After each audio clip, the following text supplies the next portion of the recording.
काम कर रहा है, दो कंपनी, एक इंडिया की एक अमेरिका की सेंट्रलाइज है। ब्लॉकचेन की हिस्ट्री जानना बहुत ज़रूरी है अगर आप एग्जैक्टली आर्बिट्रेज के वर्क ऑफ नेचर को जानना चाहते हैं। मैं जानना चाहता हूँ, सवाल किया कितने रिले के ब्लॉकचेन है दुनिया में? मेरा पहला क्वेश्चन, जिसका आंसर आता होगा आपने मुझे बताना, जिसका नहीं आएगा मैं बताऊंगा। कितने टाइप के रिले हैं वर्ल्ड के अंदर? ब्लॉकचेन कितने टर्म्स के? ब्लॉकचेन टेक्नोलॉजी ईजाद कहाँ से होती है? अगर आप ब्लॉकचेन लेके आते हो तो कहाँ पे जाके उसे जोड़ना पड़ता है?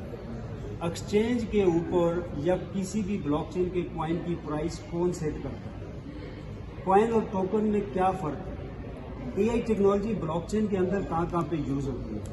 डिसेंट्रलाइज प्रोटोकॉल के ऊपर एआई की नई टेक्नोलॉजी क्या है, उसका क्या नाम है और उसका वर्क ऑफ नेचर, उसकी लिमिटेशन क्या है?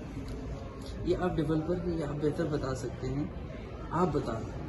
3 किस्म के रिले हैं ब्लॉकचेन वर्ल्ड के अंदर, 1, 2, 3।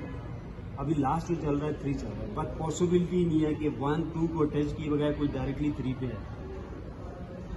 पहली ट्रांजैक्शन जो रिले 1 पे है वो नॉन वेरीफाइड है, उसे कोई भी ट्रैक नहीं कर सकता सिवाय तोशी नाकामोटो ग्रुप, वो ही सिर्फ उसे ट्रैक कर सकता है। जो रिले 2 है उसके ऊपर ज़्यादा पॉसिबिलिटी है, रिले 3 के ऊपर और भी ज़्यादा पॉसिबिलिटी है।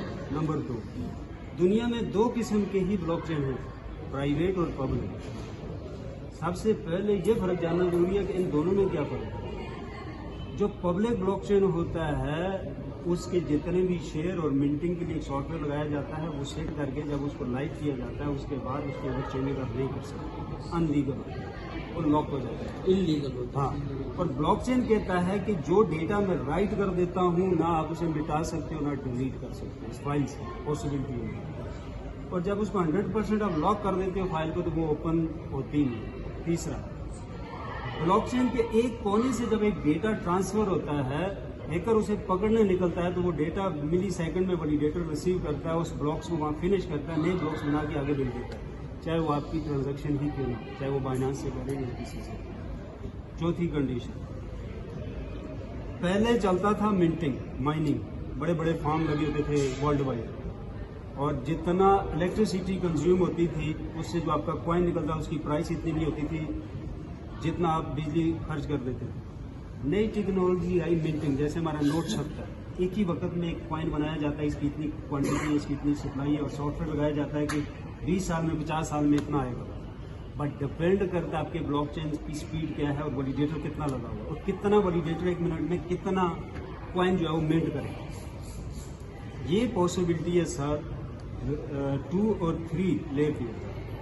कोई भी ब्लॉकचेन आता है 2 पॉसिबिलिटी के साथ आता है जो जेन्युइन है, चेन और रिले, ये 2 चीजें उसके अंदर मेजर होती है। ब्लॉकचेन आप 1 हफ्ते में बना सकते हो, बट मल्टी स्मार्ट चेन और स्मार्ट चेन और किसी खास चेन के ऊपर आना, किसी इकोसिस्टम के चेन के ऊपर आना। इकोसिस्टम इट्स लाइक एनवायरनमेंट, बेरिया टाउन है, इकोसिस्टम एनवायरनमेंट है, स्कूल, कॉलेज, पानी, रोड, सब चीजें। इसी तरह ब्लॉकचेन टेक्नोलॉजी में जो इकोसिस्टम कहा जाता है, तो ब्लॉकचेन टेक्नोलॉजी की एनवायरनमेंट होती है वहाँ। आपके ब्लॉकचेन को एजुकेशन पे लेके जाना है, हेल्थ पे लेके जाना है, सारी पॉसिबिलिटी है, सेंट्रलाइज, डिसेंट्रलाइज, सब कुछ। आर्बिट्रेज, पहली चीज ये देखें सेंट्रलाइज पे या डिसेंट्रलाइज पे या कौन सी रिले के ऊपर टेक्नोलॉजी कौन सी यूज कर रहा है। 2 रिले हैं, 40% लॉस हो रही है वर्ल्ड में, क्योंकि अब तक कोई भी डिसेंट्रलाइज रिले नहीं। जो भी रिले काम करती है मेटा मार्क्स के ऊपर है, ट्रस्ट वॉलेट के ऊपर है, जब आप स्वैप करते हैं तो टाइमिंग आती है 1 घंटे से लेकर 4 घंटे। जितना टाइम को कम करेंगे कि मुझे ट्रांजैक्शन जल्दी चाहिए तो वो फीस बढ़ा देते हैं। ये फीस तब बढ़ती है क्योंकि पीछे सेंट्रलाइज तरीके से आपकी ट्रांजैक्शन को वेरीफाइड किया जाता है। अब जहां मैनुअल होता है वहां पे एक वैलिडेटर आप लगाते हो पीसी, और वो वेरीफाइड करता है मिली सेकंड के अंदर। जैसे बाइनांस का वैलिडेटर 6000 ट्रांजैक्शन 1 सेकंड में करता है, तो कॉस्ट बच गई, ट्रांजैक्शन जल्दी होगी, ट्रांजैक्शन फीस बच गई। और हैकर उस 40% को जो निकाल रहा है सेंट्रलाइज वे से, वो नहीं निकाल सकता क्योंकि वैलिडेटर सिक्योरिटी के लिए बीच में लग गए।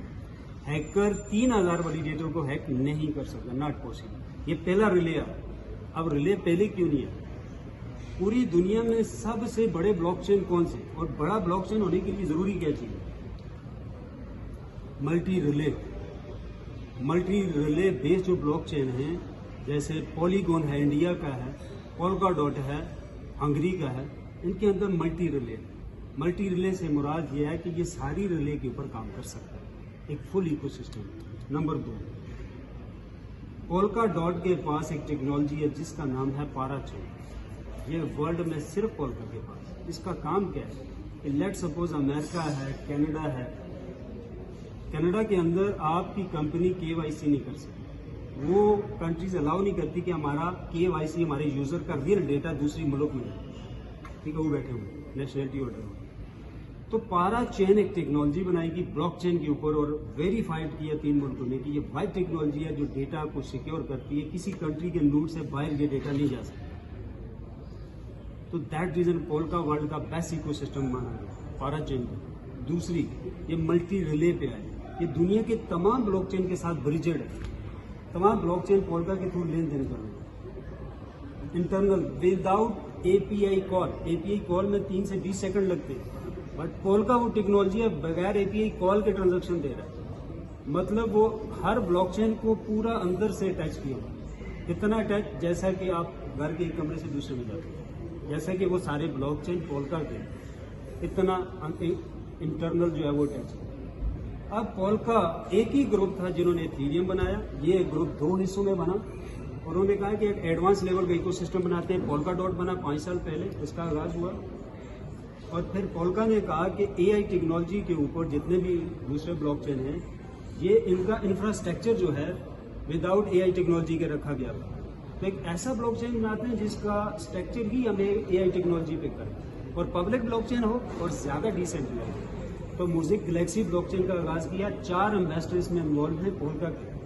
14 एम्बेसडर हैं पोल्का के पास, वर्ल्ड का सबसे हाईएस्ट इकोसिस्टम। ये सारी चीजें जो मैं बोल रहा हूँ आप गूगल करके देख सकते हैं। एक भी गलत निकली मुझे मैसेज कर दें, बट आप थैंक यू बोलेंगे। मैंने सालों लगा के इन चीज़ों को रिसर्च किया। मैं नाश्ते में, दोपहर में, शाम में यही कुछ करता हूँ। सो इन्होंने ब्लॉकचेन बनाया म्यूजिक गैलेक्सी ब्लॉकचेन, पोल्का के अंडर बना, उसकी फाउंडेशन में। ये पहला ब्लॉकचेन है 2025 का जिसने 6 रिवार्ड दिए इंटरनेशनल। 2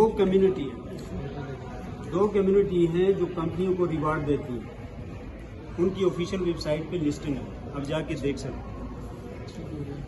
अच्छा, अब ये ब्लॉकचेन आया, एक ऐसा ब्लॉकचेन जो पाराचेन टेक्नोलॉजी भी इसके अंदर है और मल्टी रिले की पॉसिबिलिटी भी है क्योंकि ये पोल्का के ऊपर है।